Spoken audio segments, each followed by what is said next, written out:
Bonjour à tous, rebonjour pour ceux qui étaient là. Donc, juste vous dire que nous allons débuter dans exactement 2 minutes à 45, à 10h45. Donc, à tout de suite.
Bonjour à tous, rebonjour à ceux qui étaient là. Bienvenue à cet atelier sur la grille EcoPlus, un nouvel outil d'accompagnement pour le développement durable. Nous avons 45 minutes pour cet atelier, donc on va y aller rondement. Cet outil-là a été produit par l'Alliance Switch. Créée en 2013, l'Alliance Switch vise la transformation vers une économie plus verte, inclusive et cohérente afin de contribuer à une société innovante, résiliente et concurrentielle qui réconcilie équité sociale, environnement et qualité de vie. Le CPQ fait partie des membres actifs de ce groupe, notamment aux côtés de Desjardins, Ecotech, Fondation Énergir et d'autres parties.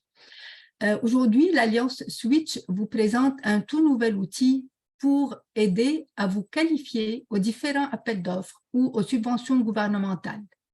Donc, l'atelier permettra de passer de la théorie à la pratique en permettant de rehausser vos standards et de savoir où vous pouvez agir pour augmenter vos chances d'obtenir du financement.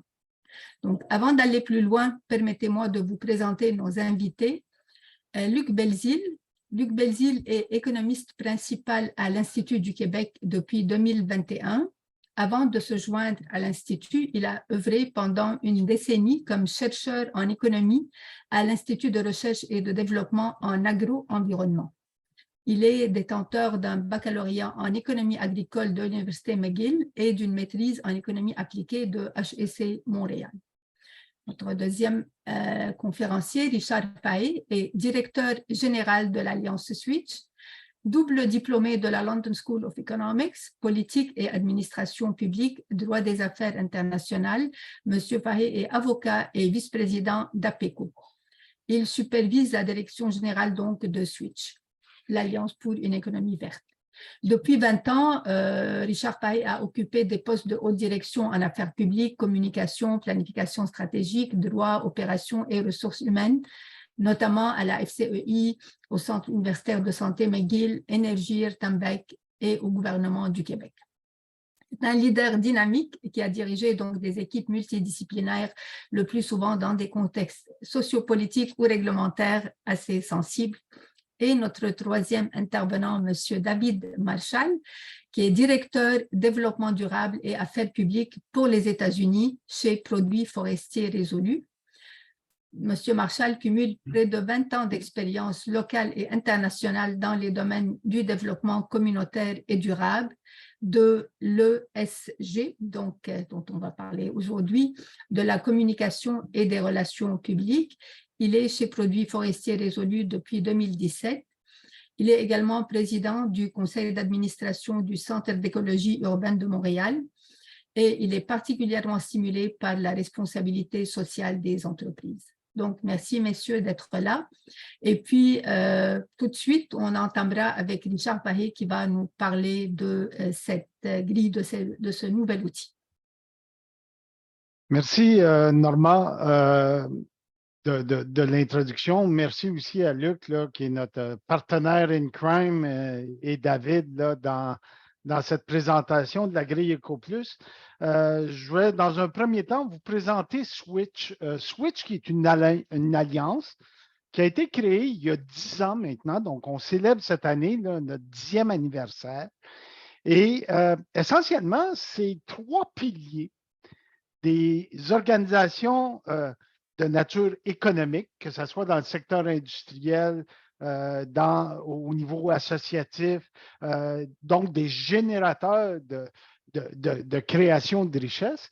Il y a, dans le deuxième pilier, tout le volet financier, finance durable, qui est représenté. Et finalement, le troisième pilier de l'Alliance Switch, c'est les groupes environnementaux.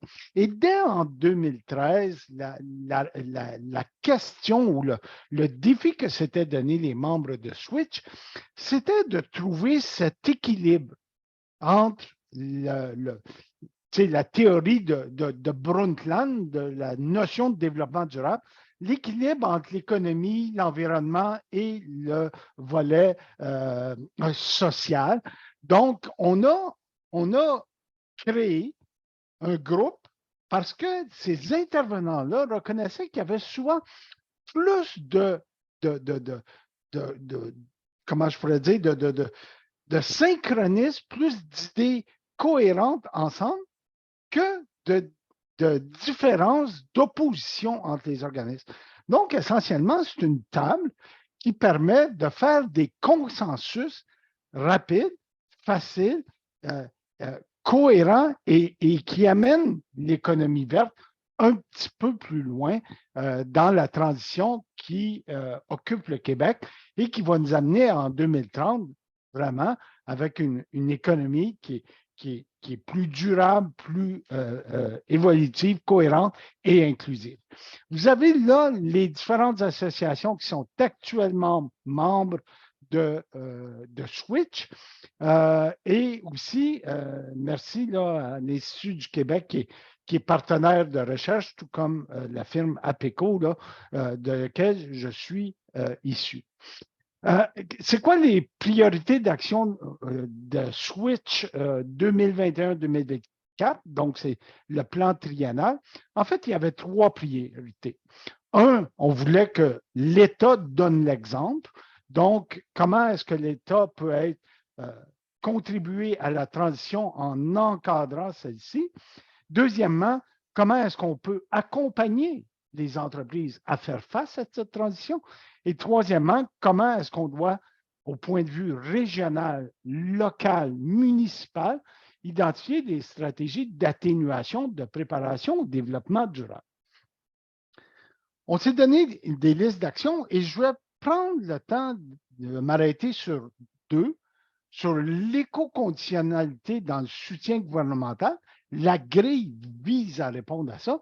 Et deuxièmement, l'accompagnement des entreprises dans la réduction de leur empreinte carbone. C'est vraiment ces 2 pistes d'action-là qui ont amené Switch à développer la grille EcoPlus. Cette grille-là, essentiellement, visait à, encore une fois, dans notre priorité, dans notre vision, dans notre mission, de faciliter, amener dynamiquement un développement économique durable au Québec. On voulait aussi modifier, en quelque sorte, les critères d'octroi d'aide aux entreprises. Pour ceux qui ont des cheveux blancs comme moi, dans le passé, le gouvernement prenait des décisions sur la contribution d'un projet à la création d'emplois.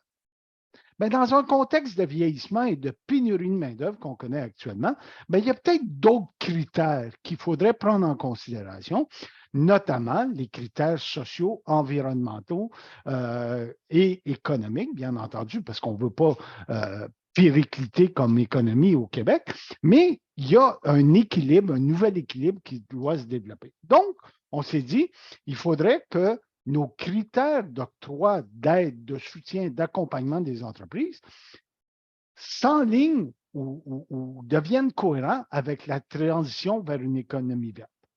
De la même façon, on se disait, c'est bien beau que le gouvernement demande ça, mais si les entreprises ne sont pas à même de s'inscrire dans cette dynamique-là, bien, on n'est pas plus avancé. Donc, la grille a vraiment été créée comme un effet miroir. Donc, d'un point de vue d'organisme de soutien au développement économique, comment est-ce qu'on devrait établir des critères d'octroi de ce soutien-là?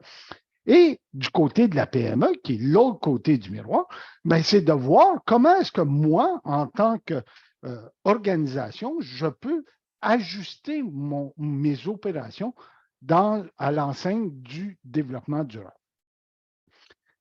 Donc, et je dis notre démarche, là, c'est une démarche qui a été faite avec l'Institut du Québec. Luc et toute l'équipe de l'Institut ont été vraiment les originateurs ou les créateurs de la grille. Et ça s'est fondé sur un cadre de référence rigoureux. Tu sais, des fois, on a tendance de regarder un enjeu et de dire, ouais, tu sais, nous autres, c'est différent au Québec, c'est particulier, il faut ajuster, ainsi de suite. Il y a tellement de choses qui s'est écrit au niveau de l'ESG, au niveau du développement durable, au niveau les objectifs de l'ONU et ainsi de suite, que ça ne servait à rien de partir de zéro. Il fallait faire une recension de ça et partir de cette fondation-là, l'ajuster aux besoins à notre environnement institutionnel. Donc, c'est un défi que Luc a relevé avec son équipe pour identifier des référentiels qui sont communs à travers le monde, mais aussi qui prennent en considération la particularité de la société québécoise. C'est un processus qui s'est voulu et qui est inclusif, à savoir, on le sait, la définition de Brundtland, c'est 3 composantes, donc l'économie, l'environnement et le social. On a décliné pour chacune de ces composantes-là 4 thèmes par composante. Et donc, en principe, on arrive avec 12 indicateurs, une bibliothèque d'indicateurs qui est proposée à l'utilisateur. Ça, c'est ce qui est proposé. La personne qui décide d'embarquer dans ce processus-là, que ce soit l'organisme ou l'entreprise, doit être en mesure de faire un choix, à savoir, c'est quoi mes 3 composantes? Elles sont inévitables. Il faut nécessairement qu'il y ait une pondération des 3 composantes, qu'elles soient équipondérées, donc un tiers, un tiers, un tiers, ou qu'on décide de mettre l'accent en économie ou en environnement ou en social. Dans tous les cas, on ne peut pas évacuer une des composantes du développement durable.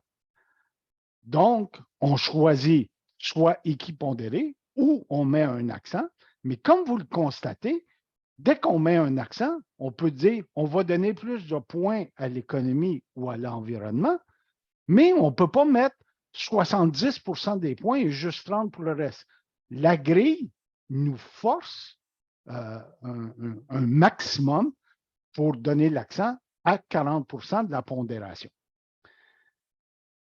Ensuite de ça, une fois qu'on a fait notre détermination de quelle pondération on donne à nos 3 composantes du développement durable, ben là, il y a des thèmes pour chacune des composantes. Vous avez là les thèmes qui sont pré-programmés. Vous allez voir, il y a une bibliothèque gigantesque de différentes thématiques, différents indicateurs pour chacune des composantes du développement durable, mais on voulait aussi que ça soit accessible. Tu sais, il faut que l'entreprise qui embarque dans cette démarche-là ait un référentiel qui est compréhensible, qui traite de différents aspects de ce qu'est la production économique dans l'entreprise. On sait que ça passe par la formation, la qualification de notre main-d'œuvre, la gestion de notre main-d'œuvre. On sait qu'il faut être productif, il faut qu'on soit rentable, il faut qu'on soit innovant parce qu'à tout bout de champ, il faut se réinventer. Donc, c'est des thèmes qu'on a prédéterminés. La personne peut choisir de remplacer un des thèmes par une autre considération. De la même façon, le choix d'une préoccupation, par exemple, au niveau de la conservation de l'eau pour une entreprise qui n'est pas en interaction ou qui n'utilise pas de grandes quantités d'eau, ben peut-être qu'on va travailler à d'autres considérations environnementales qui est plus spécifique à l'entreprise et qui peut teinter, adapter la grille à votre réalité. Donc, tout ça est fonctionnel, mais de la même façon, il y a un canevas de base qui a été établi pour faciliter pour éviter une barrière à l'entrée pour que les gens ne disent pas « Ah, c'est bien trop compliqué, je ne ferai pas ça ». Il y a une configuration qui peut être, qui est celle-ci de base, mais qui peut être adaptée selon votre réalité d'entreprise. Comme je vous disais, les indicateurs, il y a puis Luc va vous les présenter tantôt, là, la complexité ou les différents indicateurs qui sont pris en compte dans la grille. Vous avez ici les indicateurs là, au niveau de la finance durable. Donc, il y a tous ces organismes-là, GRI, que vous connaissez probablement, mais les agences de cotation, les entreprises ou les compagnies qui vous donnent des scores ESG, ces entreprises-là ont des référentiels, des indicateurs particuliers. Donc, vous avez dans les bibliothèques ces références-là. De la même façon, il y a des références qui sont très québécoises, donc le BNQ 21000, le 14001 pour la gestion environnementale et ainsi de suite. Tous ces éléments-là sont aussi pris en considération. Il y a des indicateurs qui sont inclus dans les bibliothèques. Le but de notre démarche ici est en quelque sorte de préparer vos membres, les PME, les entreprises à une pression inévitable qui vient des chaînes d'approvisionnement. De plus en plus, on vous demande des critères de ESG, on vous demande des critères ou des démonstrations que vous avez une politique de développement durable et ainsi de suite.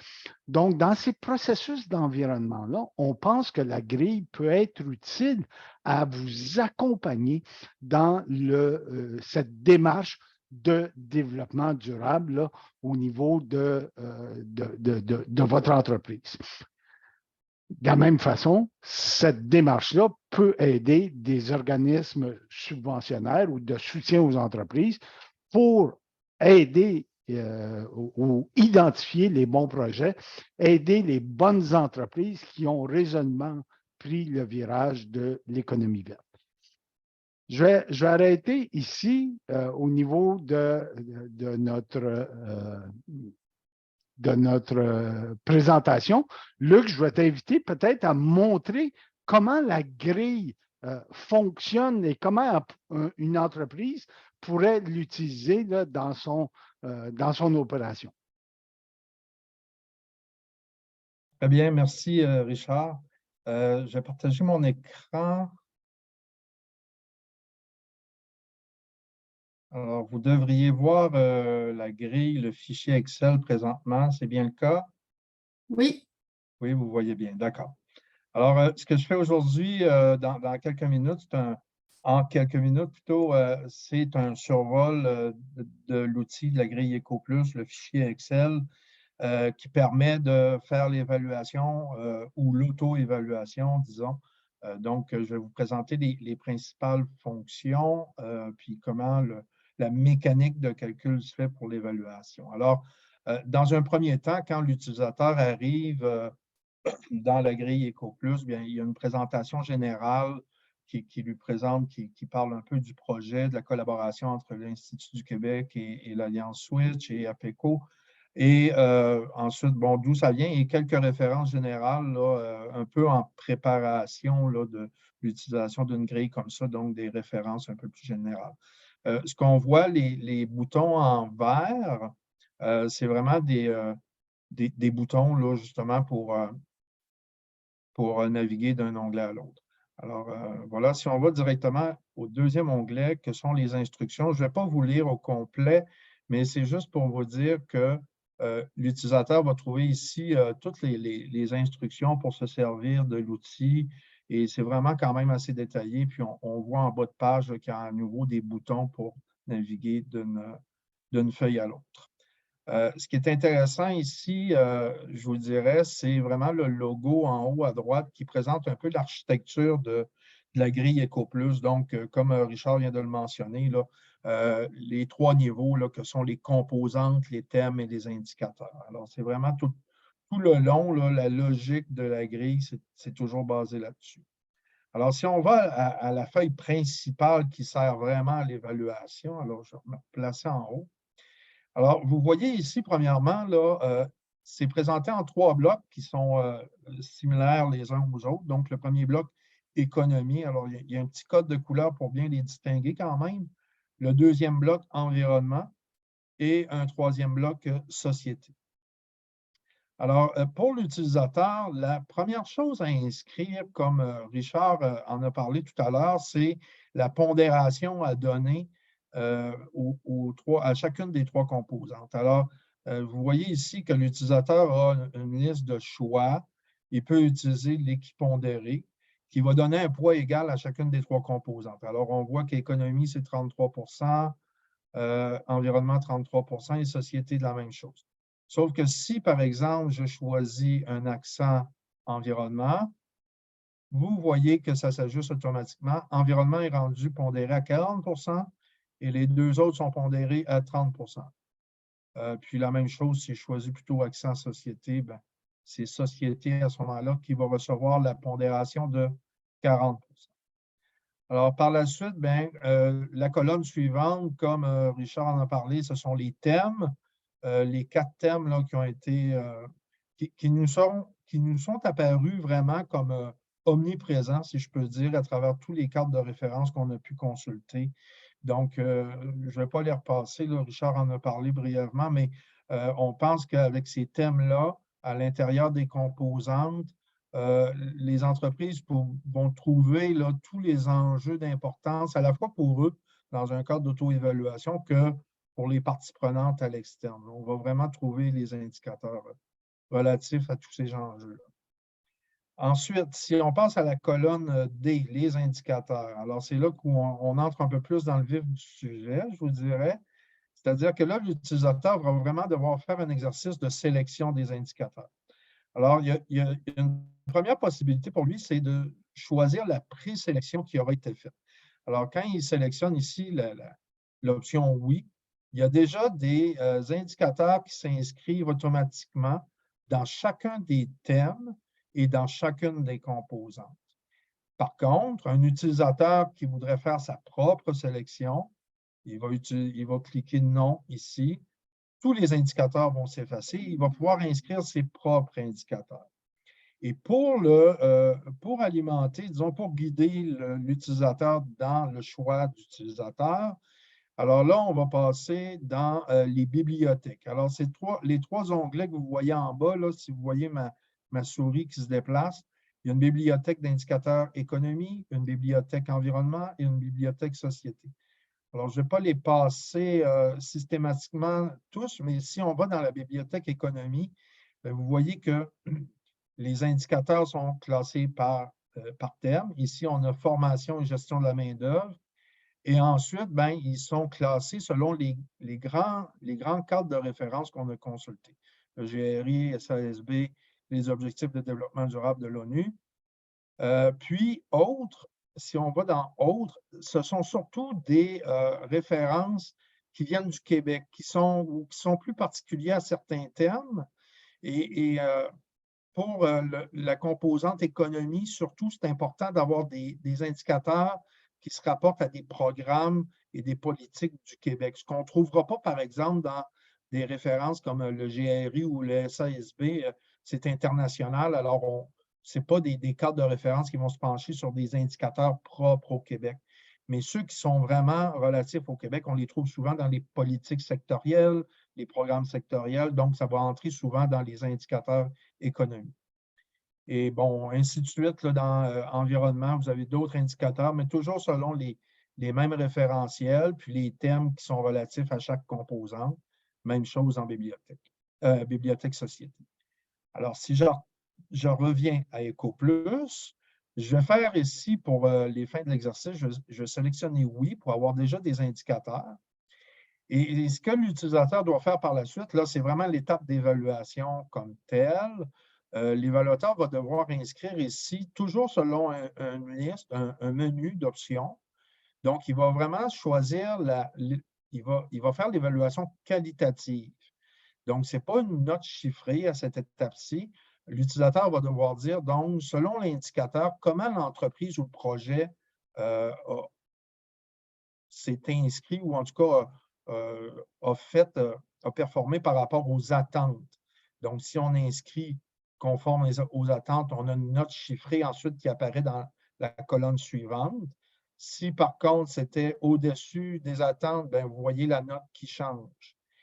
Et le calcul se fait automatiquement pour l'exercice de pondération, selon la pondération qui était choisie entre les composantes au départ, puis selon le nombre d'indicateurs qu'on a sélectionnés.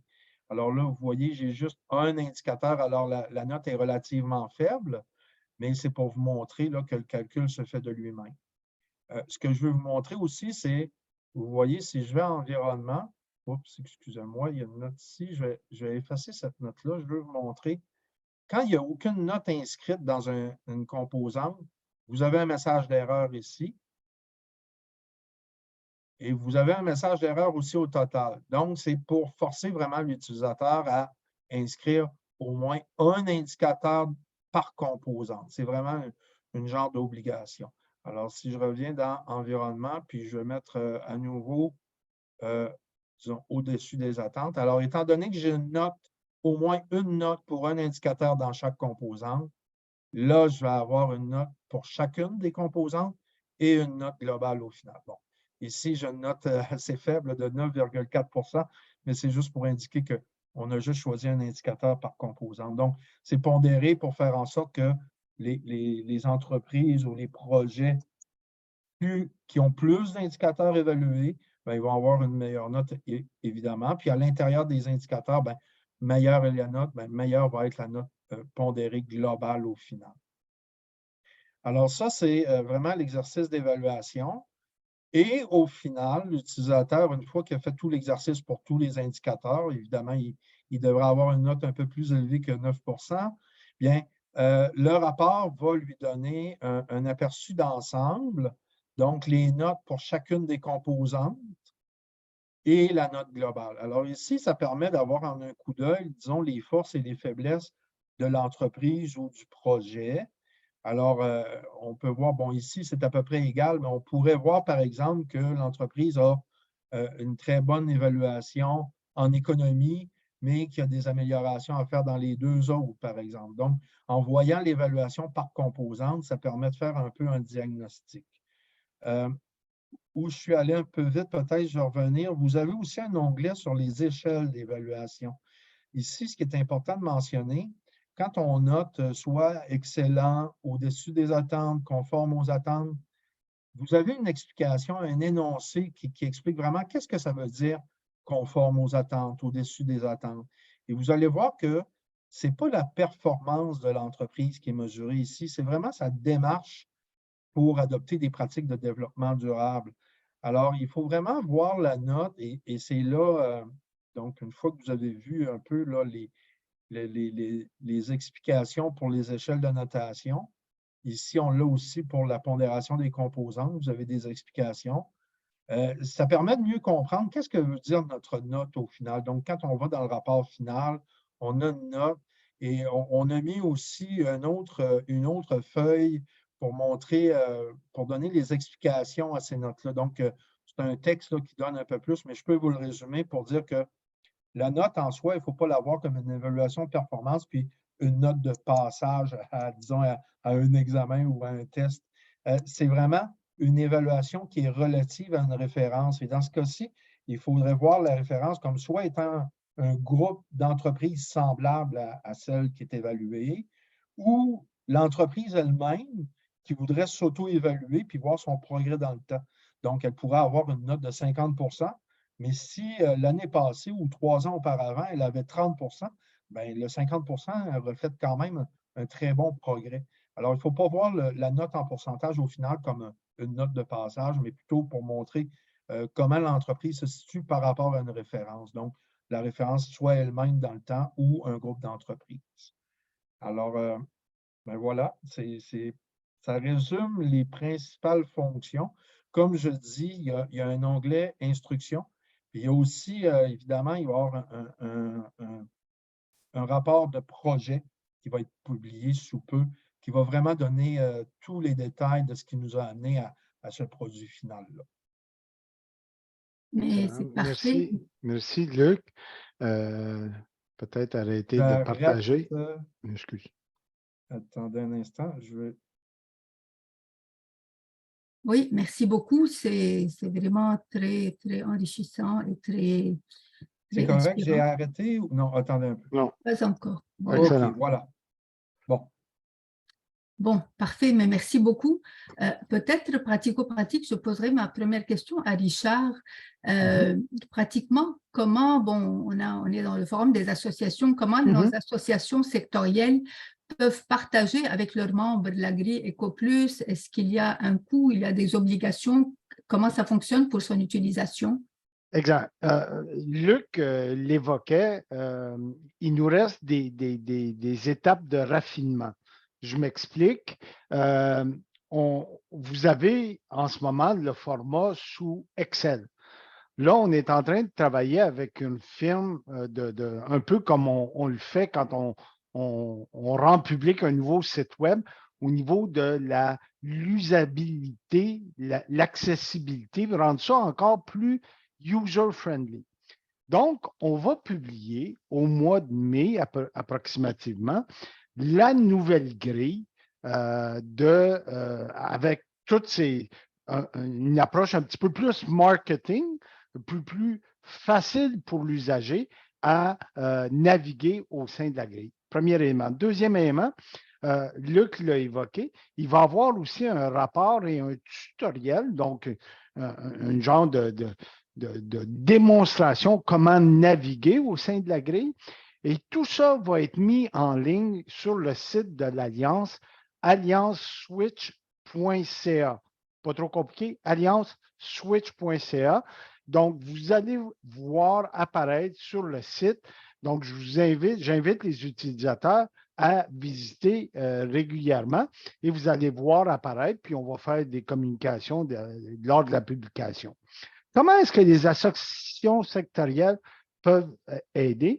Bien, nous, dans un premier temps, la grille est destinée pour les membres, pour les entreprises. Donc, si les membres des associations sectorielles veulent, ou les présidents ou les directions générales veulent qu'on fasse cette présentation-là, on est disponible.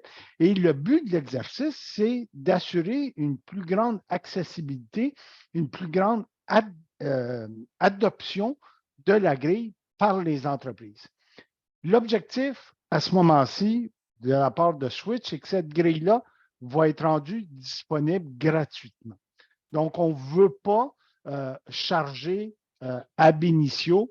Ce qu'on veut, c'est créer un mouvement d'adoption de la grille pour aider les entreprises, comment je pourrais dire, à s'inscrire dans le développement durable de façon structurée. Deuxième élément, ce qu'on va vouloir faire aussi, c'est qu'il va y avoir des itérations de la grille. Donc, elle va évoluer dans le temps. Luc parlait des indicateurs qualitatifs. Éventuellement, on peut envisager, quand nos entreprises vont avoir clairement développé un programme de développement durable, une orientation, bien, migrer vers des objectifs au niveau de la formation, atteindre 1,5 de la masse salariale pour aider nos entreprises à être plus productives, plus dynamiques, plus innovantes. Donc, c'est le genre de migration qui éventuellement pourrait être payante. La décision n'est pas prise à ce moment-ci, mais dans un premier temps, la grille va être accessible gratuitement pour les entreprises et les organismes de développement économique. Oui, effectivement, c'est un bon point parce que dans leur relation avec les entreprises, elles peuvent utiliser cette grille-là pour que ce soit la même, des deux côtés, on utilise la même. Exactement. Puis avoir un référentiel commun. Tu sais, ça ne sert à rien que les gens développent des démarches qui ne s'inscrivent pas dans les grandes tendances internationales. Tout à fait. C'est parfait. Merci. Je vais m'adresser à M. Marchal parce que Produits forestiers résolus fait partie des premières entreprises qui ont pu mettre la grille EcoPlus au banc d'essai. Donc, vous l'avez essayé vous-même. J'aimerais que vous nous disiez qu'est-ce que vous retenez de votre essai aussi. Est-ce qu'il y a eu des obstacles? Comment ça a été? Mais en fait, j'ai eu la chance de jouer dans l'outil lors des tests réalisés l'automne dernier. Donc, je tiens à remercier Luc et le CPQ de m'avoir invité à ces premières épreuves-là. Chez Résolu, on suit un éventail d'indicateurs de performance environnementale, économique et sociale depuis 2008 et on prépare des rapports sur le développement durable conformément aux lignes les lignes directrices de la GRI depuis 2010. Et puis, dans les 2 dernières années, on a également intégré les normes SASB, les ODD et la TCFD dans notre programme de divulgation. Donc, suite au test qu'on a fait avec EcoPlus l'automne dernier, j'en ai aussi profité pour évaluer la performance de Résolu en tenant compte des différentes options qui sont disponibles dans la grille. Je dirais que dans un premier temps, c'est vraiment très intéressant comme outil. Je félicite l'équipe conceptuelle pour le design, l'interconnectivité des modules et l'utilité générale de la plateforme. Dans le monde du développement durable, évidemment, on passe beaucoup de temps à préparer des rapports selon les cadres spécifiques et souvent, ceux-ci ne sont pas toujours faciles à suivre, surtout leur méthodologie d'analyse qui se cache derrière. Je pense surtout au code ESG. L'avantage d'EcoPlus est la possibilité de créer un cadre d'évaluation unique, un cadre qui répond au fait que chaque entreprise est différente, a des défis différents, des priorités différentes. Et mon constat principal, c'est que l'outil a généré des résultats pas mal similaires aux cotes ESG que Résolu a eu dernièrement. Donc, suite à mon expérience avec l'outil, j'ai aussi eu l'occasion de suggérer quelques améliorations. À mes yeux, la force d'EcoPlus est sa flexibilité, sa capacité de combiner les meilleurs aspects de chacun des cadres de référence. Par exemple, combiner certaines normes GRI avec des exigences des normes SASB. Avec les indicateurs disponibles au moment où je m'en suis servi, j'étais en mesure de compléter des analyses fort intéressantes qui ont identifié non seulement les domaines généraux où, pour Résolu en tout cas, il y avait encore peut-être une place à l'amélioration, mais aussi des enjeux spécifiques qui pourraient bénéficier d'un effort supplémentaire de notre part. Donc, tout comme les codes ESG, on en prend en compte en considérant nos engagements publics, par exemple. Mm-hmm. Parfait. Merci, David. Oui, donc c'était une belle. Bon, je vais prendre une question du chat. Est-ce que les donneurs d'ouvrages, et ça s'adresse aux trois qui veut, est-ce que les donneurs d'ouvrages s'attendent à ce que leurs fournisseurs aussi, j'imagine, puissent utiliser la grille et puis leur transmettre ce genre de grille-là? on voit la tendance internationale, hein. L'ensemble de la chaîne d'approvisionnement, puis David vient de l'évoquer, là, vont devoir faire rapport de leur démarche ESG. Donc, du gouvernement qui va vouloir que les entreprises s'inscrivent dans le développement durable, à l'entreprise qui va vouloir que son fournisseur ne le tire pas vers le bas dans sa performance environnementale ou sociale. Tout ça, c'est un ensemble, une chaîne de valeur de la démarche, de la transition verte.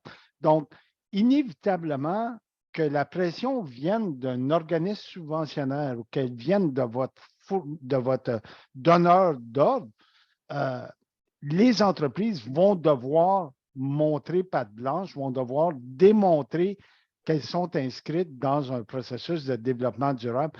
Donc, c'est pour ça que pour nous, quand on l'a développé avec notre partenaire de recherche, l'IDQ, on se disait, il faut rendre ça accessible à l'entreprise qui va devoir faire rapport.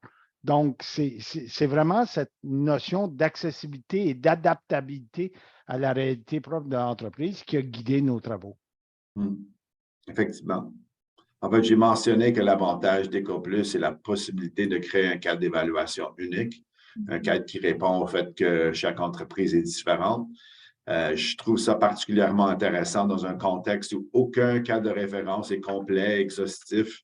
Je pense par exemple à la GRI qui n'englobe pas nécessairement tous les indicateurs qu'on peut retrouver dans les normes SASB sur la gestion forestière ou sur le secteur de la pâte et papier.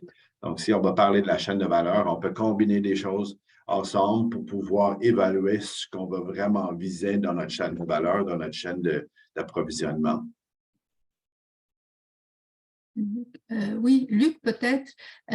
Bon, là, tu as parlé que c'est, entre autres, on évalue un peu la démarche et puis, bon, l'évolution éventuellement, la performance. Et j'imagine cette grille-là, bon, ça a été mentionné également par Richard, vous serez appelé à évoluer pour que aussi tenir compte davantage de la performance et de l'évolution de l'entreprise dans son modèle d'affaires.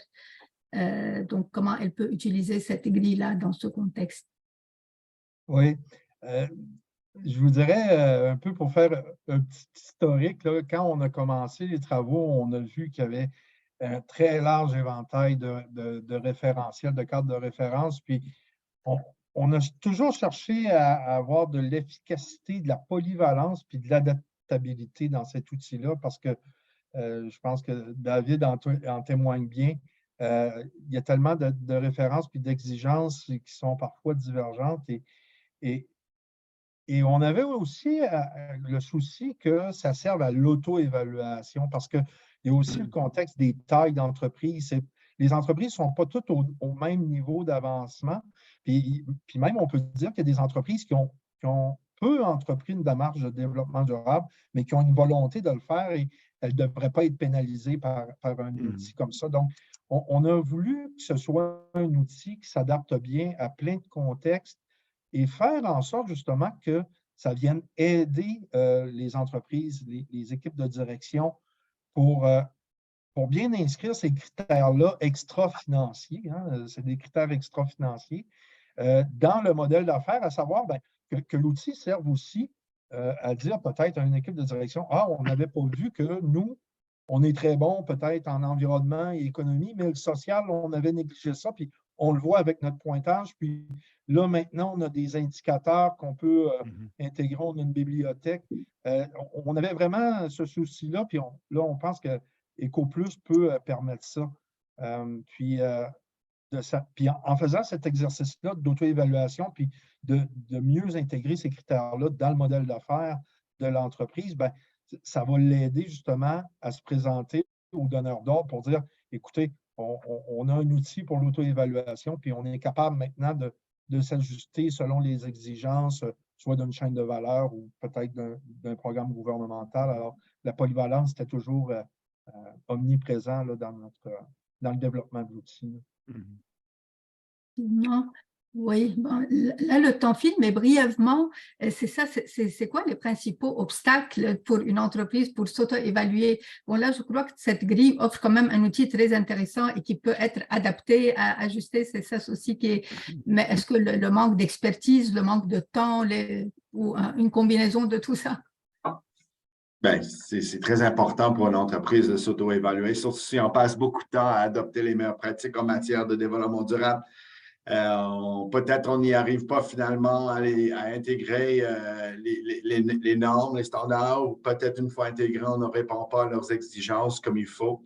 Ou peut-être au fond des choses, tout ce temps-là qu'on investit ne nous amène pas à un réel changement dans les pratiques. Dans tous les cas, Résolu est une entreprise où les employés ont collectivement passé beaucoup de temps à ramasser des données et à les cadrer avec de différentes normes. C'est donc fort pertinent de prendre le temps d'apprécier l'ampleur de ces activités et surtout de les quantifier et quantifier leur impact de différentes façons, ce que EcoPlus permet. C'est assez facile à utiliser et ça nous a permis chez Résolu de voir dans quel domaine une attention supplémentaire serait souhaitée. Pour ce qui est des dirigeants, voilà une bonne occasion pour leur faire une sorte de salade avec les nombreux ingrédients qu'on retrouve dans le supermarché développement durable, avec le nombre de cadres de référence, sans parler des cotes ESG qui poussent un peu partout.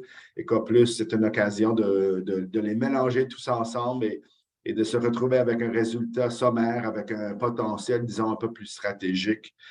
Comme j'avais dit tantôt, l'outil a généré des résultats pas mal similaires là, aux cotes ESG que nous, on a reçus chez Résolu. Et ça consiste en une opportunité de présenter plusieurs programmes à vos équipes de direction en un seul coup. Et ça, je pense que c'est un point important que David mentionne, c'est que tu sais, la grille, dans son premier temps, c'est une démarche. Donc, on voulait qu'elle soit accessible au plus grand nombre d'entreprises. Il y a des entreprises qui sont rendues plus avancées. Tu sais, Résolu est un fier exemple. Eux autres sont rendus dans l'analyse de la performance par rapport à différents indicateurs. Ça va être la prochaine étape, la grille 2.0. Ça va être une évaluation de la performance. En ce moment, on est au niveau de la démarche. Pourquoi? Parce qu'il y a trop d'entreprises qui n'ont pas embarqué encore dans la démarche. Fait que mettre des indicateurs de performance aurait pu constituer un désincitatif à l'adhésion à la démarche de développement durable qui est nécessaire pour toutes les entreprises du Québec, là.